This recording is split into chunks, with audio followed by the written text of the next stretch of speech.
My name is Andrew Ahn Westover, and I'm the Keith Haring Director of Education and Public Engagement at the New Museum. I join you today from the unceded land of the Lenape people, and I'd like to begin by acknowledging and paying respect to the Lenape people and elders and ancestors, past, present, and future. On behalf of the New Museum, I'm glad to welcome you to this conversation between artist Lynn Hershman Leeson and curator Margot Norton. Known for her groundbreaking contributions to media art, Lynn Hershman Leeson has created an innovative and prescient body of work that mines the intersections of technology and the self. The New Museum will host her first solo museum show in New York, which will bring together a selection of her work from over 50 years in drawing, sculpture, video, photography, and interactive and net-based works, focusing on themes of transmutation, identity construction, and the evolution of the cyborg. In this conversation, Hershman Leeson and Norton will unpack some of the ideas behind the works in the exhibition, which often illuminate the political and social consequences of scientific advances on our most intimate selves.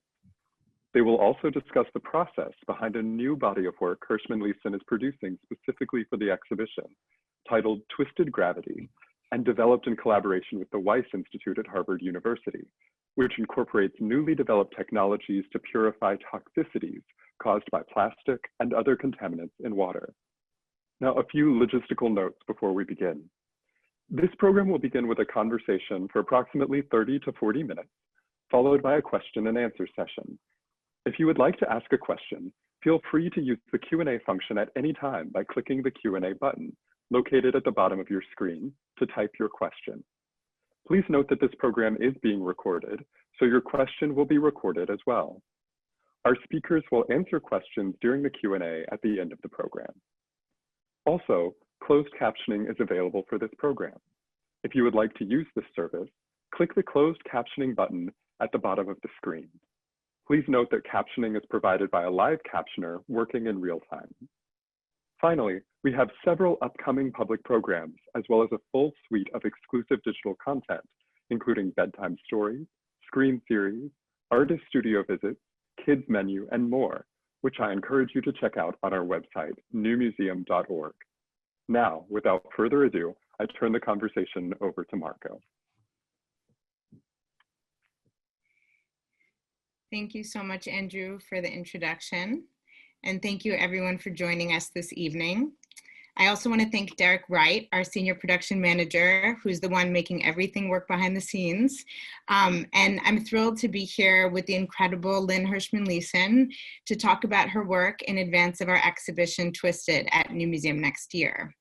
The exhibition is a survey that focuses on a specific theme that runs throughout Lynn's practice and goes very far back at the beginning of her career up until new work that she's creating specifically for the show, and the theme of the exhibition Twisted is this intersection between technology and the self, going from the figure of the cyborg to twisted identities, to reprogramming the genome and DNA modification. And we're excited to delve deeper into these themes and more with Lynn this evening. So to start our conversation, Lynn and I prepared a little slideshow, which will take us through some of the works in our forthcoming show. And about halfway through, we'll share a 6-minute film of hers from 1994 called Seduction of a Cyborg. They are like the show, the slideshow is arranged loosely chronologically. So just keep in mind that we might jump around a little bit. And I wanted to start our conversation actually where the show begins. There are some very early works in the show that we're planning to show, some that you made just out of high school, in fact, in the 1960s. So I wanted to start with a selection of drawings and paintings, including this one here. The majority of the works from this period look at the figure of the cyborg. Many look inside the body, imagining a machinery that might exist beneath the body's surface. And I wanted to ask about, if you could talk a little bit about how this idea for this cyborg became so prominent and the subject of so many of these early works, and then continuing from there. Yeah, well, I'd like to say first fell in love with technology.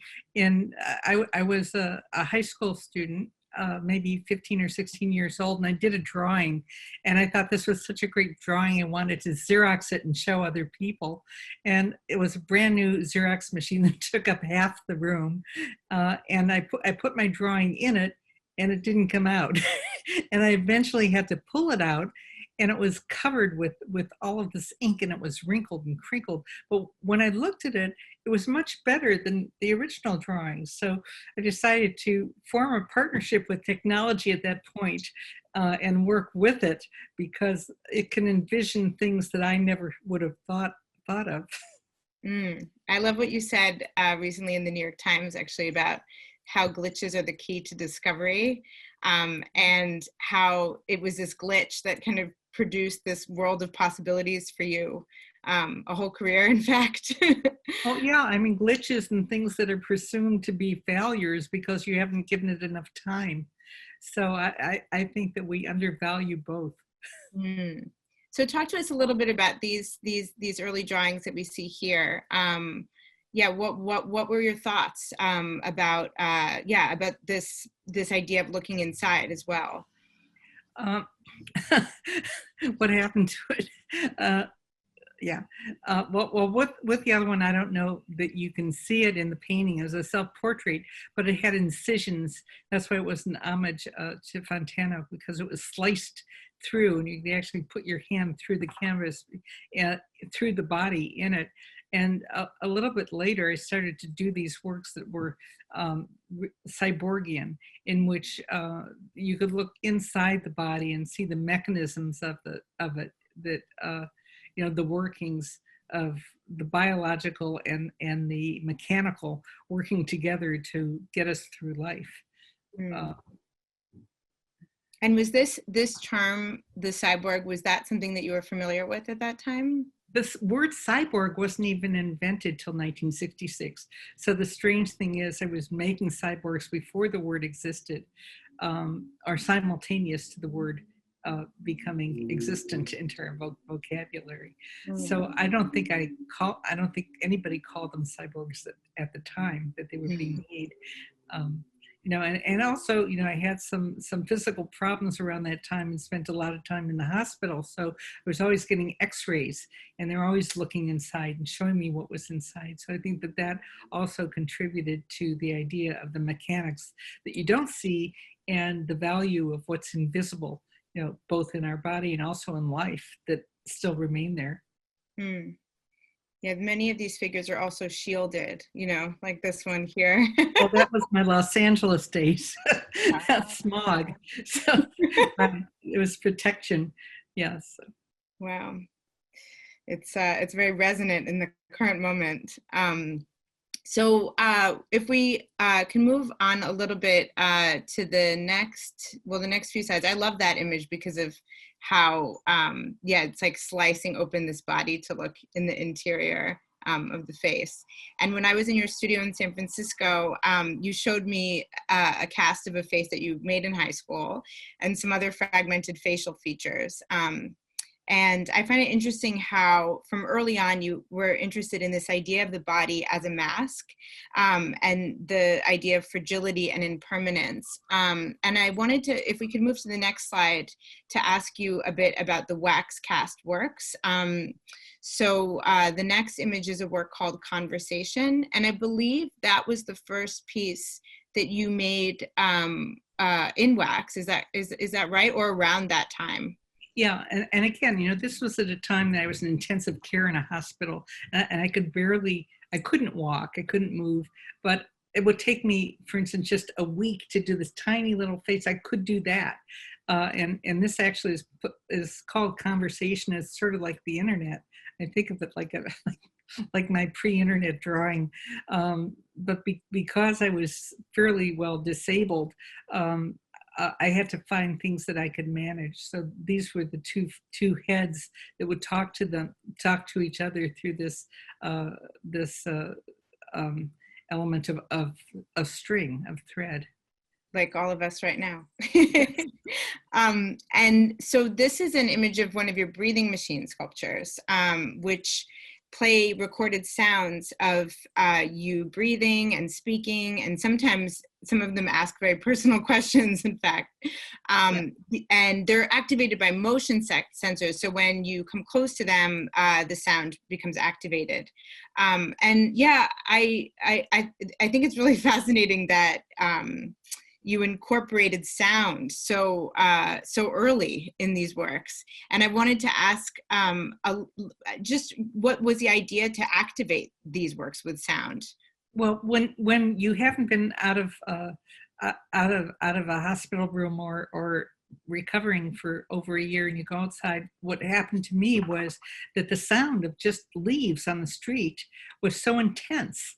The sound of breath when you're lying under oxygen, was so remarkable that it stayed with me. And I later thought of it as kind of like a drawing of something that would draw you towards something and make it seem alive. And I think that's why these things were activated with sensors and had the breathing or giggling or moaning when you went up to it. Or in this one, self-portrait as another person, it actually asked very impertinent questions to the viewer. But this was done on a loop at that time. And this is at a time, this began my career of being thrown out of museums and all the good things that come at the cusp of disaster, because they had put this in a museum show because they hadn't shown women and they were threatened with getting their funding cut. So they asked me to show some drawings, and to me this had sound and that was like a drawing.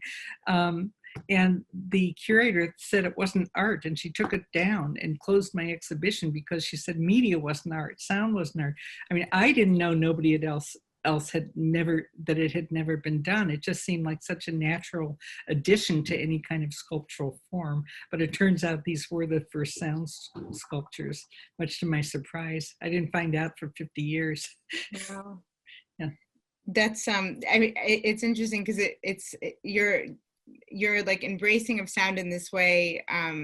It's extremely innovative in that it wasn't as if you had precursors to draw from necessarily. You just had this idea that they would speak. It was, and you mentioned drawing, like a drawing in space with the sound as like an extension. Yeah, for sure. I mean, it seemed logical to me. I mean, the people who I saw as precursors were Rembrandt or Turner, since I was spending my time in the museum, in the Cleveland Museum. So nobody contemporary. So in the next slide, we have an image of a work which was part of this series of suicide machines, which kind of grew from this, the breathing machines. And some of these works were destroyed by burning them. Actually, it's funny because when we're going through works for the show, there'll be some images I see and you're like, nope, that one doesn't exist anymore. And I wanted to ask about the idea to make these works temporary. And I'm so fascinated too by the material of wax that you were using at this time, which is often used in casting, but as a secondary material, not as a primary material. But I'm also fascinated in it as this kind of immortal material because it can always be melted and shaped into something else again. And also has this very fragile and vulnerable quality that's very much like a body. So what was the thought behind burning your works in this way? Well, they were wax, and many of them I put wicks, but I saw them as performative because they would burn. I would photograph them. They would change their form, but they weren't ever gone. So it was a kind of an evolution in time of these pieces that didn't survive.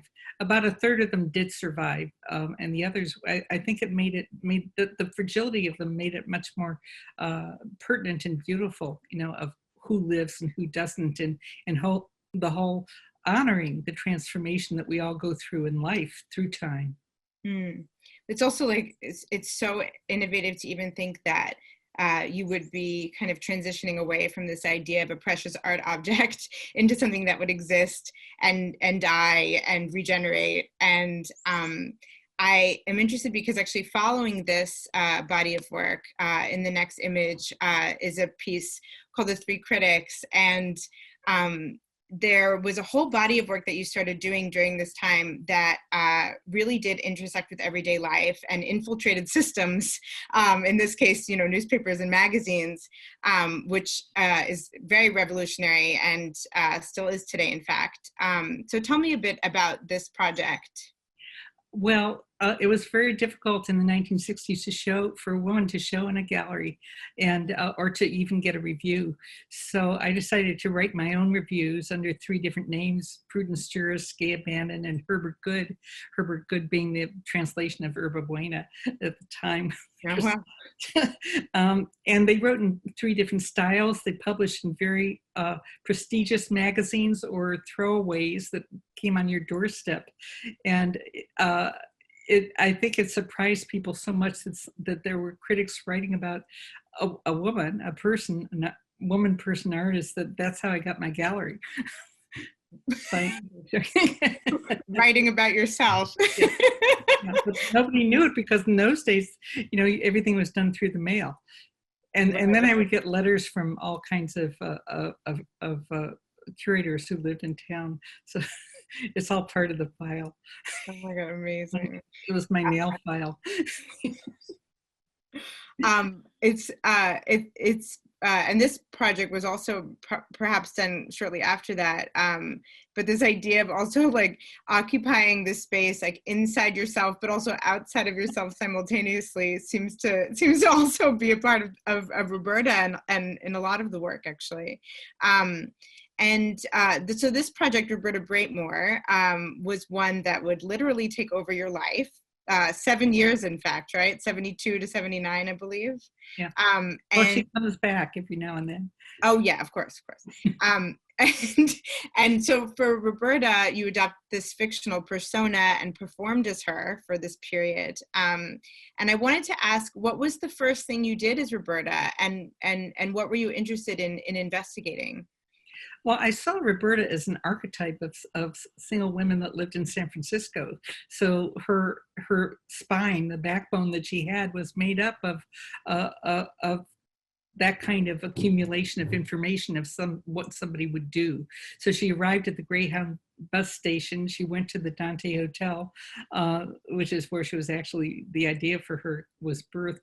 And then she started looking for a job and a roommate.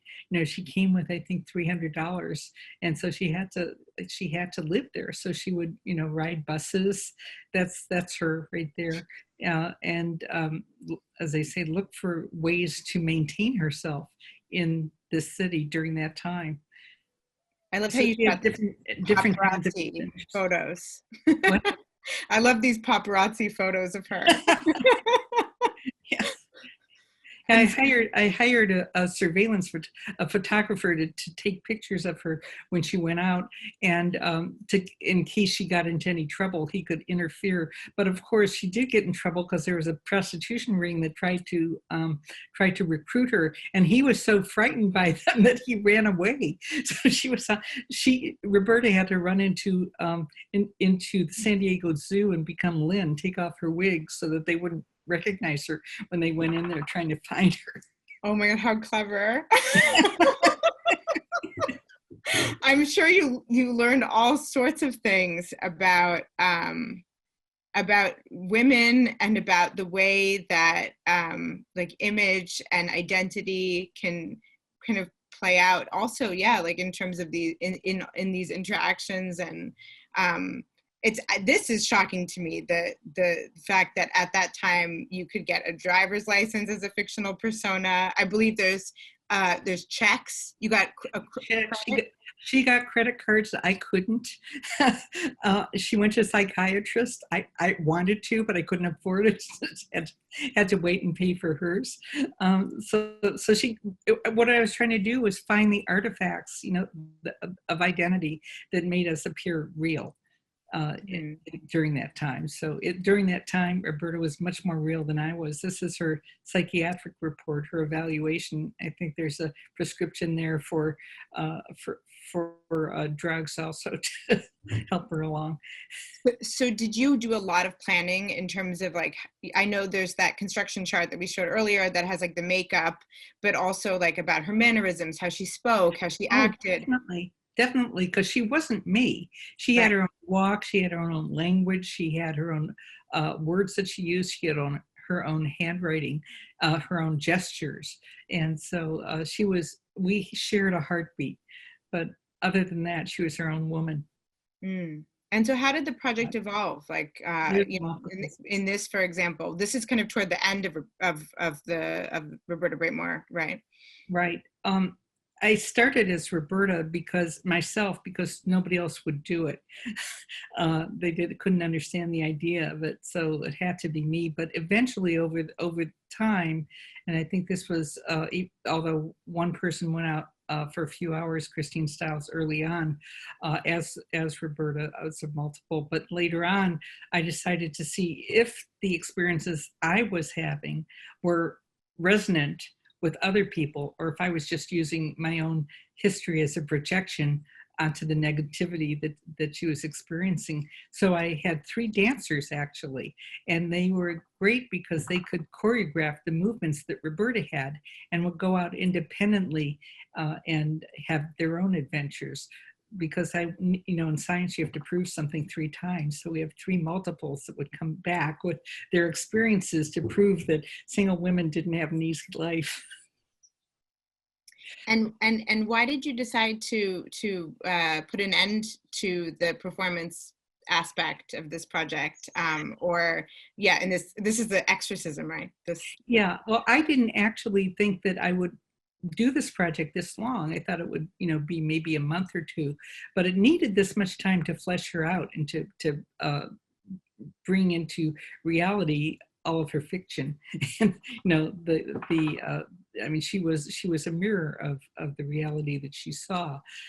So it took that long, and then eventually all the negative experiences seemed to be infiltrating my life, and I didn't really need to keep Roberta anymore. I think I learned as much as I could about her. I had over 300 documents that proved that she was real. So she was the multiple. Went to Ferrara, Italy, and she was exorcised in Lucretia Borgia's crypt in Lion State for 24 hours as she burned her effigy of photograph. And we're trying to convert all the negativity into something more positive and going forward in life. Mm. It's so fascinating to revisit this, and something I love so much about this project is also how it's almost like the performance repeats itself through all the documentation that one experiences when seeing this work. I wanted to mention this because we're showing another work called Agent Ruby, which we'll speak about later, which was your first project in artificial intelligence, and actually probably the first artwork in artificial intelligence for that matter. And I was thinking about how Roberta was, in a way, a predecessor. And the reason I say that is because she was conceived as this blank slate, and she would go out in the world and learn how to interact. And through these interactions, she developed certain personality, relationships, history, credit. And it was as if she were also like becoming a kind of intelligent machine, and was also this manifestation of coded behaviors of her time, and this kind of amalgamation of ideal form, or what is perceived to be an ideal form, and elicits desire. And when you look at the history of women used in technology, virtual assistants like Apple Siri or Amazon's Alexa, they're also reinforcing these archetypes, and this kind of image of a submissive and flirtatious woman who's always a woman. Yeah. So I was very lucky to do this when I did, because if I had waited 10 years, I would have been arrested for identity theft and fraud. This is pre-computer, so I got away with it. Have you tried to look her up, like if she still exists in the world? She does. Yeah. More than I did. In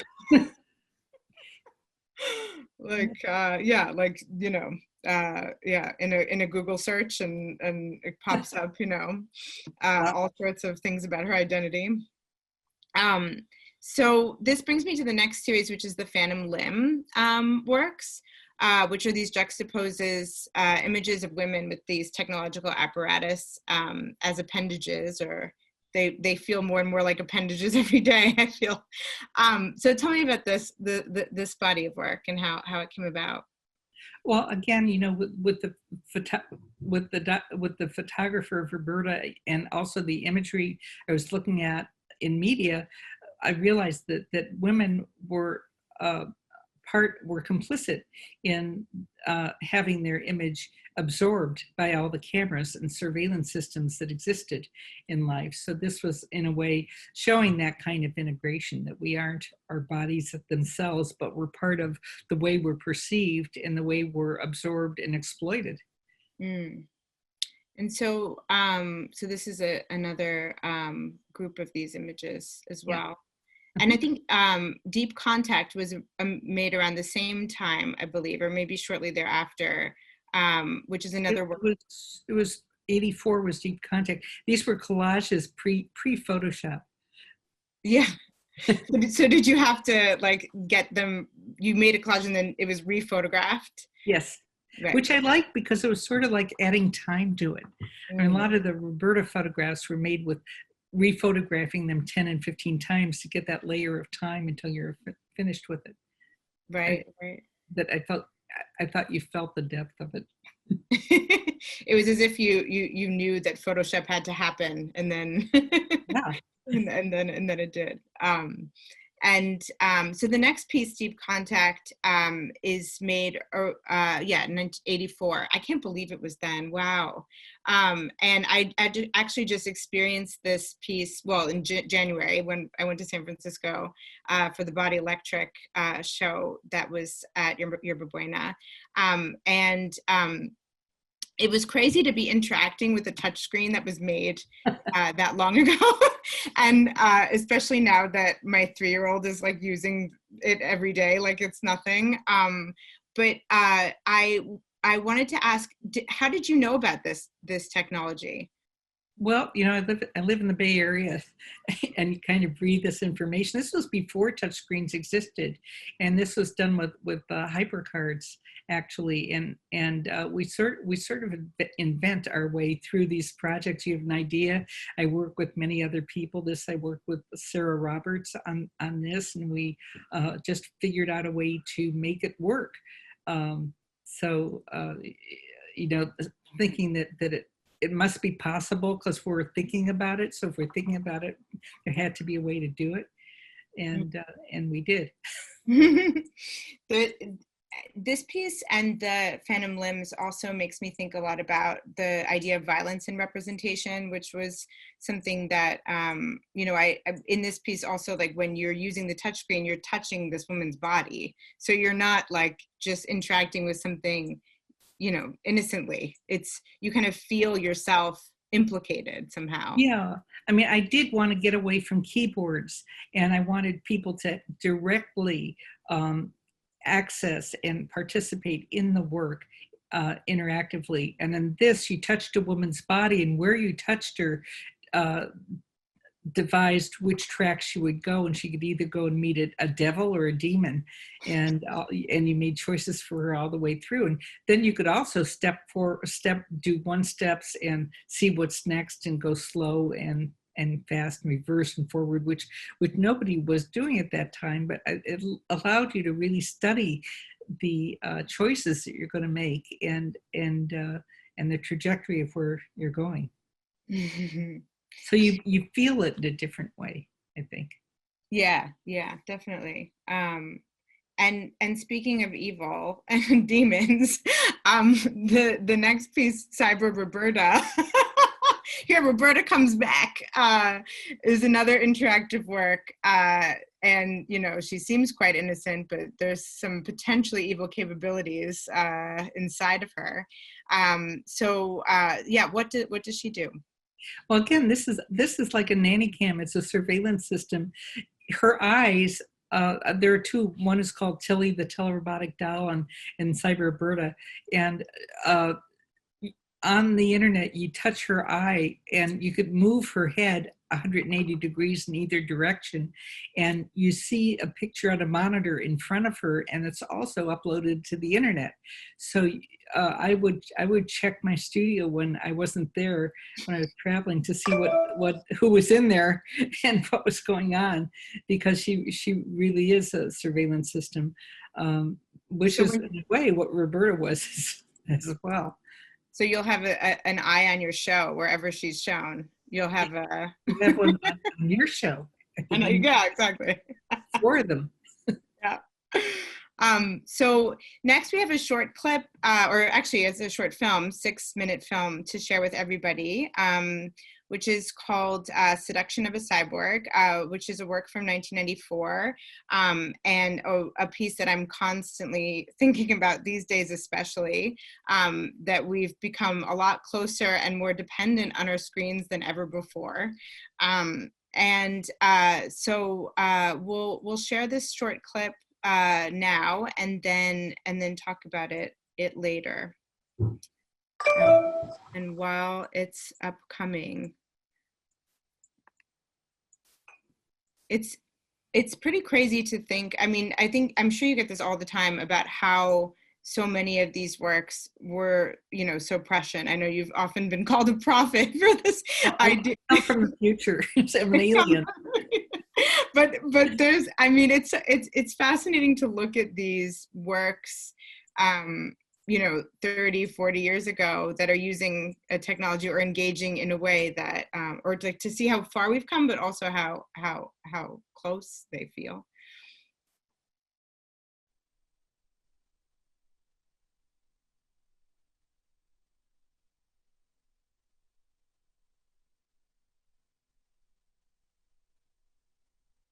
In the beginning, it seemed innocent enough, a simple hope to compensate for her loss of sight.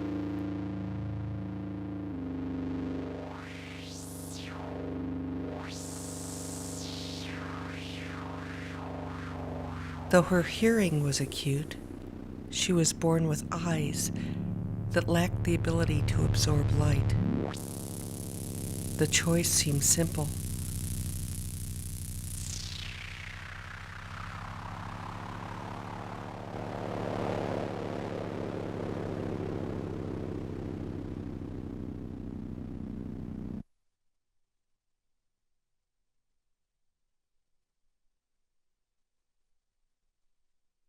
It didn't take long, and it didn't hurt.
In exchange, the rewards of recognition guided her forward.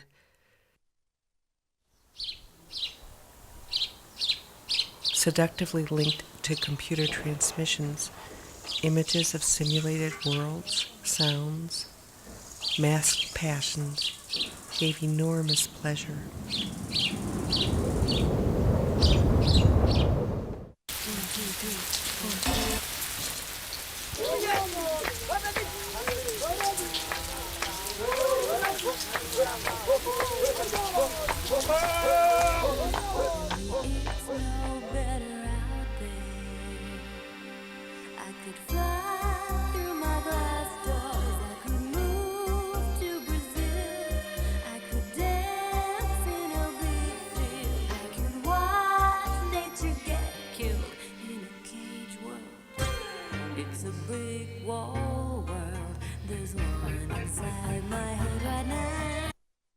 The addiction came quickly.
But each dose altered and decoded biological ecology.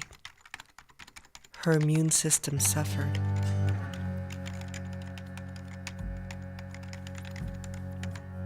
Still, she couldn't stop.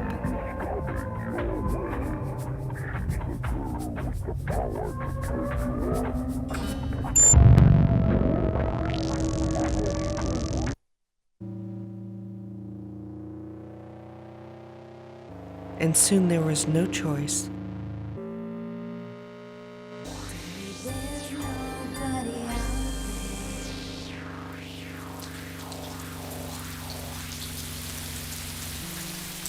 Even her hearing became impaired.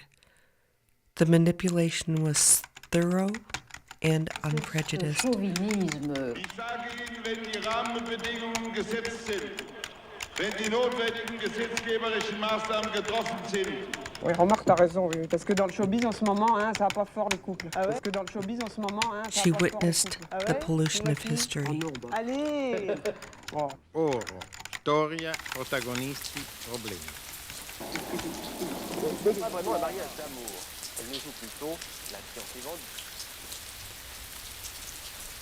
Her body, a battlefield of degraded privacy, loneliness, and terror, succumbed to the inevitable.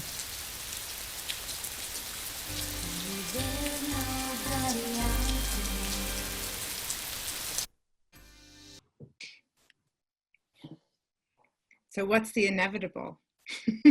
Day. Yeah. Well, the inevitable is the really the marriage of humans and machines and technology in a way that wasn't anticipated in those days. No, of course not. Yeah. It's yeah, as I mentioned before, it's like it's interesting to see it now, and how at the time what was your thinking around screens and technology? I mean, there's always this kind of simultaneous like attraction and repulsion happening, you know, like something that's seductive, but then there's almost like this danger that exists within it. Well, yeah, I mean, everything is double-edged. As you saw with Cyber Roberta, you know, these could either be friendly enhancements or terroristic devices, depending on the state of humanity which invented them. Mm.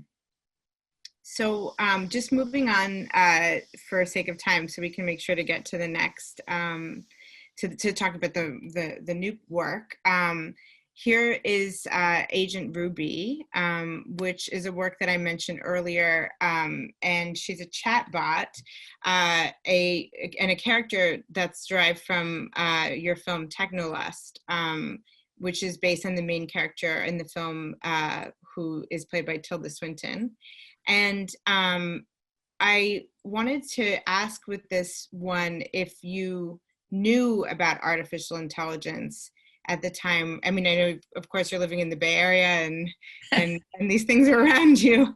But yeah, like how, like, was it that artificial intelligence came first, or did you have the idea that you and when it came, then you decided to create her, or how? Well, it came from an idea of wouldn't it be great if we could create these characters on the screen itself that had some sort of a wit that you could talk to, and it would talk back, literally talk back. And I wrote simultaneous this film called Technoless that had a woman who was a cyborg, one of three self-replicating automatons that made her living through these lovelorn chats. And so I thought I have to do that, as part of the film, as part of an expanded cinema element of it. And we actually found the way to do it, because nobody had done it at that time, was by using the internet itself and putting out a call. And I think we had 18 programmers at one point trying to figure out how you would actually do it. I wasn't thinking it was artificial intelligence. I wasn't thinking of any name for it. Just how are we going to accomplish it? And of course, once we finished it, a few blocks away from me, and Haight-Ashbury found that somebody had just written the program for artificial intelligence markup language, which was simultaneous to this and pretty much what we had done. So we actually got together and formed a company called the Botmobile. We're going to do AI pieces for mobile phones, but that never happened. His name was Richard Wallace, but this Agent Ruby did, and I eventually was partly funded by the SF MoMA, who now owns her, because they could pay for her upkeep, or at least they could. And she's the most visited artwork in their collection. and she was 12 years before Siri. Oh, wow. Yeah. And she's smarter, and she has attitude. And how has she evolved? How did she evolve? Trial and error. How has she evolved in all of that time that she's existed? Like, now is she able to recognize somebody, or this one, but her daughter, our daughters are smarter than we are. So, so her daughter is named Dina, and Dina has voice recognition, and she will recognize you if you come back to talk to her. Agent Ruby is, only still used a keyboard to talk to, but she's as they say, she's accumulated massive amounts of information. And when they did a show for her in 2013, they found that there were 80 tons of responses of people who were chatting with her, 80 tons, which they called into 12 small books. So it occurred, that's when I realized that things on the internet never die, that they're there accumulating information and participating in other people's lives. But she became kind of a portrait of the things that were happening during that time worldwide in the questions people would ask her. Mm. And Dina, which is the work that evolves from that, comes from DNA, and with the internet in the middle. Yeah, right. Right. So clever. But now we're going to jump forward in time a bit. But I wanted to ask you about your research into DNA with the Infinity Engine. And I know DNA is something that you were thinking about before this project. But this is a body of work which you've been working on for a very long time now, and it's exploring this idea of how humans can be programmed and manipulated, and actually quite an extension, in a way, of previous work that we just showed. And so, how did the research for this project begin? I had finished a film called Women Art Revolution, which was the first history of the feminist movement. It took me 42 years to do that. And I also did a film on Steve Kurtz called Strange Culture that helped him resolve what would have been a 23-year prison term. And I felt I really wanted to do something that pertinent to what was going on in the world. And it seemed to me that programming the genome, which had happened slightly earlier than I started this project, was something that was dynamically going to shift everything that we knew and all of our perceptions. So that's when I started to do the original research work. I just would go to researchers who had invented things, like the bioprinter or CRISPR, and have conversations with them, which I recorded, and all the information became part of this massive, we showed it in 2018 in 8 rooms in a museum, although it could mutate. Mm. And so the next slides are showing some other aspects of it. There's the wallpaper, which tiles hundreds of genetically modified species. There's, I think on the next slide, there shows some kind of close-ups of some of them, some animals. I think the CRISPR twins are on there too, the genome edited human babies, and the first ones. And I feel like this project kind of echoes a message that runs through previous work as well, which we talked about earlier, this idea of this, double edge, and that whoever holds the power to make it possible to use these technological innovations, it can have kind of both negative and positive ends depending on who has access to them. And so this is, an image of a glowing cat. Is that right? Yeah, they put a jellyfish gene so that they could track the HIV virus and try to cure AIDS. Oh wow! 2011, I think this was done. Oh, yeah, amazing. Yeah, I mean, they can right now. They can give a person a shot, somebody who had been blind, and bring their sight back by changing their DNA levels through just an external shot. Going back to seduction of a cyborg. And so, so this is like a Wounded Warrior poster, and there's this. That's from one of the labs I visited. These are all real. Wow. I didn't do anything. I just pointed. So that's an artificial nose. The man who invented the bioprinter printed that for me for the exhibition. He printed me an ear and a nose. It's interesting because when I came to your studio, you had this among all the wax objects, and it was interesting how it was reminiscent of those little casts of facial features. And so I wanted to ask about if we could jump to the next slide, the last piece of this journey, in a way, was these 2 tiny little vials. And they, in the installation, are placed behind a lab door so that you can see them, but you can't go inside. One containing 300 nanograms of DNA, which is digital documentation of the exhibition. And the other one, which is an antibody, which is based on your name. I wanted to ask you a bit about how you found out that this was possible, and to what does it even mean to put an exhibition into DNA? Well, it was not just the exhibition, it was a lot of my research, and including my diaries are inside of this as well. It came by just doing the research and talking to people who were able to convert things at a molecular level into DNA.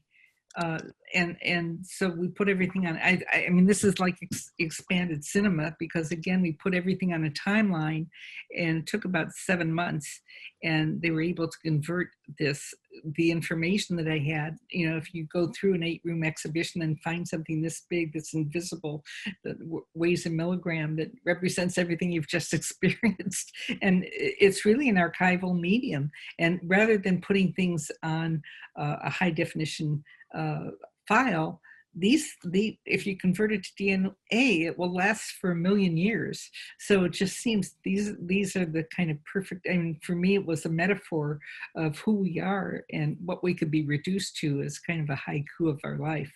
It's interesting that the most durable way to archive is the way that biology's always done it. Yes. This is synthetic biology, because biology did it on its own, and now we're able to do that. And then the antibody came because I wanted to work with a pharmaceutical company in Basel, and we decided to create an antibody because antibodies look for culture, for toxins in culture, which I think is what art does. So having these little antibodies, was a metaphor again for curing the toxins in our cultural body as well as our physical one. That's a beautiful idea. And I want to make sure we have enough time to discuss the new work. And this is actually a precursor to it, Twisted Gravity, which we'll give a bit of a preview into a work that Lynn is working on currently. But tell us a bit about Present Tense, which was, and kind of leading into what Twisted Gravity is going to become, which are the next slides. There was so much damaged and toxic water. I wanted to let people know that it was damaged and toxic. So we have this. It's actually a video projection inside of an aquarium of a baby swimming in water, and underneath you see the toxicity level of that day in that location to let people know that what they think is clear water really isn't, and the harm that's being done invisibly to our system. Mm. And so this piece kind of, well, these are the Water Women, which are another work looking at water, but you've developed this much earlier on. Yeah. So these are going to be the motif for the new work. Well, it's going to kind of go back to use this images, but the Water Women, what was the idea for you for those? They developed right after Roberta, in fact. They were part of Roberta, and it was part of, the evolution of water, earth, air, and fire, which is the fire was the transformation, all the elements that, the alchemical elements that constitute time and transformation and life. So the Water Women were part of the Roberta series, and that's when they started. Women made up of water drops, that, how dependent we are on that and how it's all subject to evaporation. Mm. And so they just continued over time and evolved into different forms. Mm. So for Twisted Gravity, which is in the next slides, you have gone back to this image of the Water Women to talk about this very urgent issue of toxicity in water. Yeah. And so this is a bit of a preview presentation into this new project that we're doing for the show. And I think it's actually really interesting that we're using images that are taken from another time in your work. And it's interesting that it's also kind of ending the show with this coupling of this older project, but with something very new, and so new, in fact, that it's kind of just being developed at the Wyss Institute at Harvard. So tell us a bit about the new piece. Well, Thomas Huber worked at Novartis, and he developed the antibody with me, and we wanted to continue to work together, and thought again, what are the elements, what are the major problems? And of course we came up with plastic and water, and how do you solve that? And Thomas is the one that found the Wyss Institute and the research that they were doing. So because of him, we were able to work and collaborate on this new piece called Twisted Gravity. And it's very much like the Metropolis idea of when Maria became a cyborg and the electricity went through her body and she transformed. And this uses something called the aquapulse system that causes electrical transformation in the water that dissolves plastic itself. And these Water Women are placed on top of the aquapulse system. So you see that hopefully you will see the transformation happening as the plastic dissolves. Mm. So we can scroll through these slides and see. And this aquapulse system that you mentioned, how exactly does it work? This was developed by the Wyss Institute at Harvard. It's not even released yet. They just got the license for the United States. They're working on international licensing, but it's very small, and it just is through electrical pulses. They developed a way to get rid of plastic that is in the water. And what we're doing, we're creating an etching system that will allow, with fluorescence, to see when the plastic dissolves when it's set up. So the image will be in plastic, and then throughout the duration of the exhibition, we'll see her disappear. Well, she'll still be there, but we're going to try to start with East River water, polluted water, and purify it, because it will purify it 1 liter a minute. So we'll probably have to switch it out. We'll go with buckets. So this is some more images into the control, the Aquapulse control system. And then there's also another kind of way of purifying water, not with electricity. Could you tell us a little bit about that? And we're also going to work on that too, show a different method of purifying. Yeah, that's what we're calling evolution. And it turned out that there were these plastic particles in water, and some farmer put them in a plastic bag and was taking them out to tried to throw them away. And by the time he got out, there was a hole in the plastic bag he was carrying. And it turns out that nature, which wants to protect us and which causes an evolution of species in order to survive, created these wax worms that also eat plastic. So this is an evolutionary system that developed completely on its own as a way of ridding these things from water and from our system. It takes longer. Oh, right, of course. The natural way, yeah. I mean, the story. Like if there's an earthquake, you can send an Aquapulse system somewhere and it'll work right away. But otherwise, you have to send the wax worms. So anyway, they work together. Forget that story that Thomas told us about, Thomas Huber, about the worms that were found in the beehive that the beekeeper put into plastic, and they ate through it and brought them to a lab, and they found an enzyme on them that was able to eat plastic. And that's kind of the start of this kind of evolutionary model. Right. It's fascinating.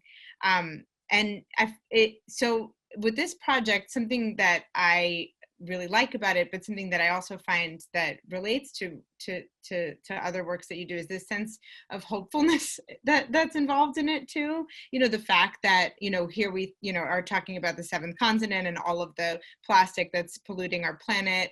And here is, possibility for hope in terms of, being able to purify water toxicity.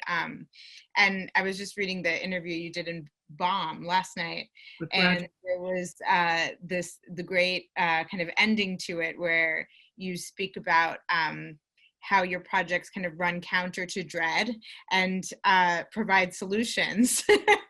And it's something that I think, I like to stay with these days, and really couldn't agree more. Yeah, because I don't think we have to live in a dystopian world. I think we really need to use our positive ideas and creativity to create something that's maybe not utopian, but is survivable. And a lot of that comes from sharing and from using natural root systems and doing away with greed, so that we can live and survive in a world in the future. No, I really thank you, and certainly agree. Actually, now I thought we could take a few questions from the audience. Thanks so much for all of your questions. We've had a few great ones come in, so I think we have time to take a few of them. And actually, one of them is very simple. So it's from Leah Levy, who asks, "What's next?" And of course, this project is one of the things that's next, the latest project that we're doing. But I know there's lots of other things that you're working on. Not so many. Not so many. Is there anything else that you'd like to share? Well, I will be making a feature film, I hope, in the next year, which is really about all of these ideas that we just spoke about. And yeah, hopefully that will happen. But we want to get Twisted Gravity on its feet and functional first. So that's the next step. And so a question from Marietta Lace, which was, what size are the water women? They look very large. Also the baby in the water tank, she asked. The water women, I make 18 by 36 inches, not that large actually. And as far as the system with baby, it's maybe 16 inches by 30 inches total for the whole sculpture. And so, and then, okay, here's another one. Oh, there's many questions. Okay, hold on, let me pick a good one. So Eileen Fletcher asks, do you have an opinion on the current current use of technology and the online personas that we're creating?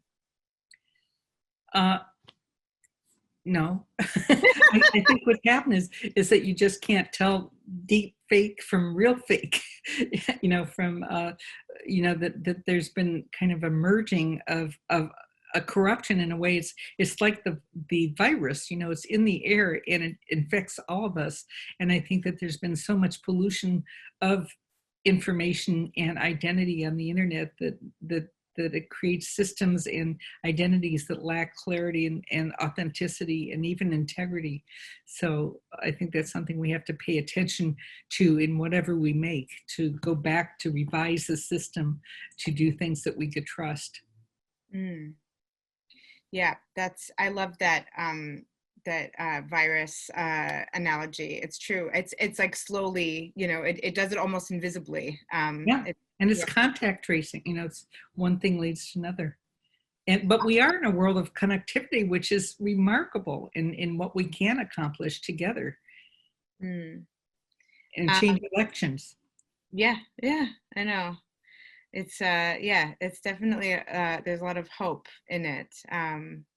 Like we mentioned before. And so and another question came in from Maureen Donadio, which is, how and when did your interest in science begin? Was it part of your family background or possibly a result of your teenage medical experiences? No, everybody in my family seems to be scientists except for me. I'm kind of the black sheep. You know, from my parents, you know, biologist and pharmacist, to my brother's a doctor. My daughter's a doctor, as Margot notes. She works with Margot's father, in fact. He's also a doctor. So I just found, you know, I didn't see any difference between art and science. I just thought they were all magic because you could put things together and make something else. So that was really fascinating for me growing up. And so I think we have time for one more question.